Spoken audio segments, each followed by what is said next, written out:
Hello, welcome back to my channel and another reaction video. This time we're checking out the pitch meeting for Rebel Moon Part 2, The Scargiver.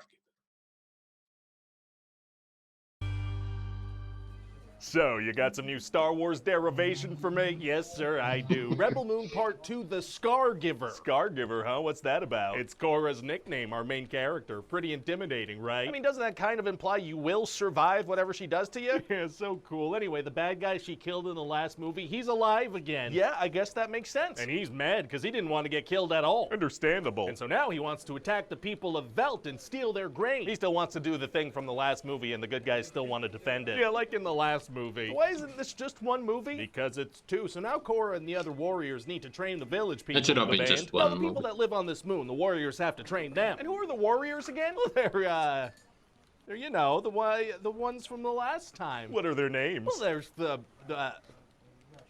Okay, look, I don't know. Fair enough. And so another thing these good guys need to do is harvest all the grain. Wasn't the whole thing in the last movie that they don't have enough grain or people to harvest it or people to fight? Right, but this is the second movie and several days have passed. Got it. So then we're gonna get into it. Oh boy, the fighting? No, the farming. Oh, yeah, it's gonna be so slow, sir. It's gonna take so very long. Okay. We're talking a good 30, 40 minutes where every time we cut back to the good guys, they're just doing some slow-mo farming. It kind of seems like a long time. Those are people open Netflix and they click on an action sci-fi movie. What do you think they expect? Sci-fi action? Wheat! That's right, wheat.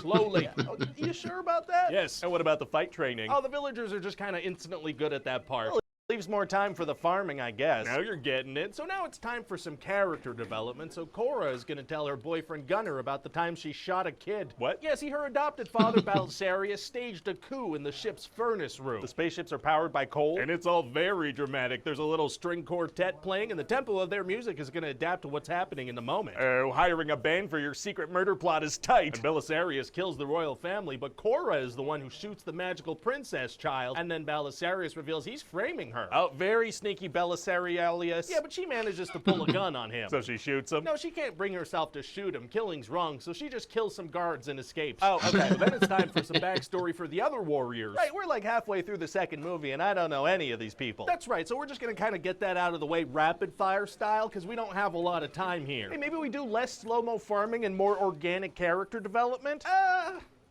No, we're gonna want the slow-mo farming. If you say so. For some reason, I absolutely do. So they're all just gonna kind of sit on one side of a long table, facing the same direction, and tell their stories one after the other. Bang, bang, bang, bang, bang, bang. Well, okay then. So now that each of the characters have spoken about themselves for 120 seconds apiece, and therefore the audience cares about them, it's time for the final fight. Oh boy. So the bad guys show up, but the good guys have made a whole system of trenches, so they have the element of surprise. In just a couple of days, they harvested all their grain, trained everybody to fight, and built an elaborate trench system. That's what we're going with. And all the women and children, they're hiding in a building surrounded by all the grain, so the bad guys can't blow them up. This friggin' grain seems like more of a character than the women and children. It kind of is. So now the plan is for Korra and Gunner to sneak onto the enemy's Death Star. What's that? Dreadnought. That's not what you said. It is, though. It is. Well, it must be tough to sneak on a giant ship full of bad guys. Actually, it's gonna be super easy. Barely an inconvenience. Oh, really? Yeah, see, they fly Korra's old ship that she escaped on, so they blend in no problem. Oh, the bad guys don't have a system in place to check who's boarding the ship? Apparently not, so then it's time for some heroic action. Oh boy, here we go. Yeah, Korra's gonna shoot a bunch of medics that were trying to help her. Very heroic, and then she's gonna rig the ship to blow up. Bam, bam. But meanwhile, the bad guys have found out that she's on the ship. So what do? Well, the bad guys like, actually, Korra's the only thing that matters, so just blow up the grain and the women and children now. We just spent half the movie harvesting that in slow motion. Now it just doesn't matter. Correct. So now they want to find her on the ship so she can't escape back to the moon. Well, if they know she's on the ship, can't they just shut all their doors and fly away, knowing she'll be trapped on there? Hey, shut up. So then before the bad guy can fire his super slow weapon at the grain and the women and children, I guess, Korra's gonna blow the ship up. Very exciting. So she gets in a big old fight with the bad guy, and then she chops his head off.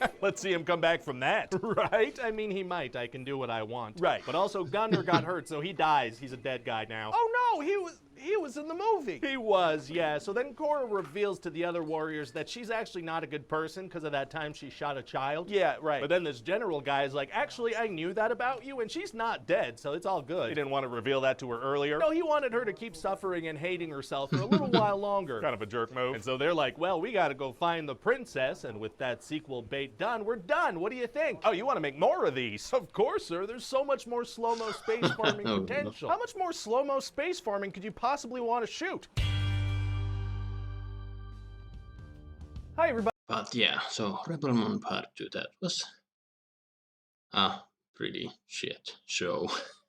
It should have been, you could have wrapped the story in one movie. Yeah, what can you do? Honestly, I know a lot of people who go into Zack Snyder's movies expecting them to be, shit shows and actually having a great deal of time. You know, there's a drinking game to invented to Zack Snyder's movies and stuff like that. So I do think this that way you can. These are very much so bad they're good. But yeah, and the main story in this movie is slow mo and wheat. And then at the end, the bad guy pretty much decides, yeah, fuck it, we don't need food. Let's just blow them up, and at least we'll get the Scargiver who gave a scar to the, the bad guy. And this guy, well, whatever the hell his name is, who knows? They just might bring him back a third time. But I mean, all the bad guys in the Imperium were pretty damn generic. So even if he had stayed dead after part one, the villain in part two would have been pretty much the same. So,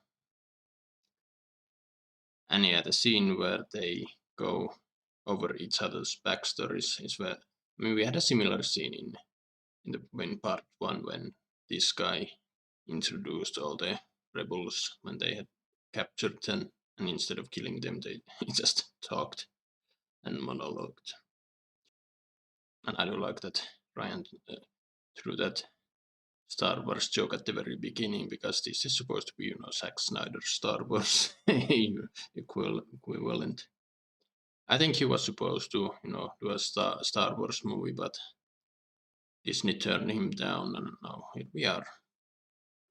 Netflix wasting hundreds of millions per movie, and overall this is gonna be 6 movies in total. So I don't know where Netflix gets the money, but